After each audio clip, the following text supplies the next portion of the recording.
Welcome back to another Deep Dig episode. We are still on Matthew 4. Last video, we went through the beginning of it, talked about humbling and fasting, and then we compared this event to Adam in the garden and how they were similar events but obviously different outcomes. This video, we're going to spend more time on the first temptation that Jesus went through after fasting 40 days. The devil came to Jesus to tempt him, saying, "If you are the Son of God, tell these rocks to become bread." Jesus answered, "It is written in the scriptures, a person lives not on bread alone, but by everything God says." So let's talk about what the devil says first. He says, "If you are the Son of God, tell these rocks to become bread." And I noticed a couple interesting things about this. One is that the devil doesn't have bread in his hand. He's not giving it to Jesus. He's saying that, Jesus, you should turn these rocks into bread. So he's only using his words. There's no physical action by the devil. And if you recall, in the Garden of Eden, the snake, the devil, the serpent didn't actually physically do anything either. He just used words. The power of words, the power of the tongue.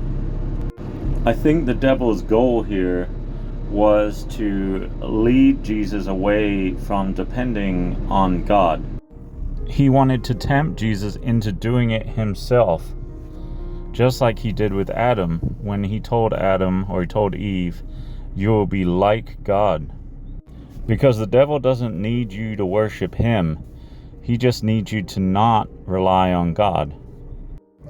This is a screenshot from the Church of Satan website, and it says, our position is to be self-centered, with ourselves being the most important person, the God of our subject universe.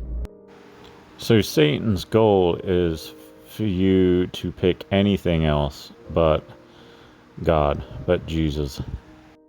So Jesus' response is, "It is written in the scriptures, a person lives not on bread alone, but by everything God says." And this verse is from Deuteronomy. And actually every response that Jesus has to the devil, the three responses that he gives, all three of them are from Deuteronomy. So that got me wondering why Jesus only used Deuteronomy. I did some research on Deuteronomy, and this is what I found. Deuteronomy actually means the second law, or repeating law. And it's basically Moses, the Ten Commandments, and this is what he presented to the Israelites before they went into the Promised Land. Deuteronomy is written in a form that was commonly used by rulers to make treaties with those ruled over, and it is laid out a certain way. The first part, the ruler IDs himself by name and title. Second part is the history of what the ruler has done. The third part is allegiance and expectations of ruled people.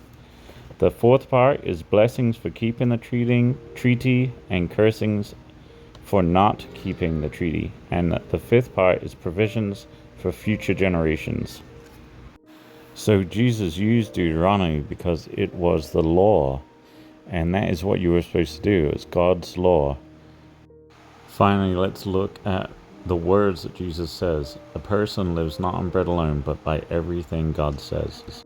So this verse on Deuteronomy is referring to when the Israelites were in the desert and they were hungry, and God provided food, the manna that fell from heaven for them to eat. It says not on bread alone. So there's a few things. First of all, the physical bread to eat for your body. Your body needs food to live. And also we need to rely on God and he can provide physical food for us if we need it. Manna that fell from heaven for the Israelites when they're starving in the desert. But if you have food and you don't have a relationship with God, then you still are going to die. You still have death. You need to have a relationship with God And that's why it says, but by everything God says.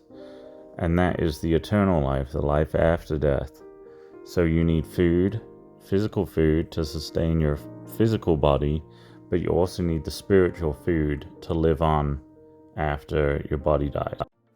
So that wraps it up for the first temptation of Jesus. I hope you enjoyed it. I learned a lot about Deuteronomy this time. And if you like these videos, please like them and subscribe. Like I said, I'm not a preacher. This is just me talking about what I find as I read through the Bible.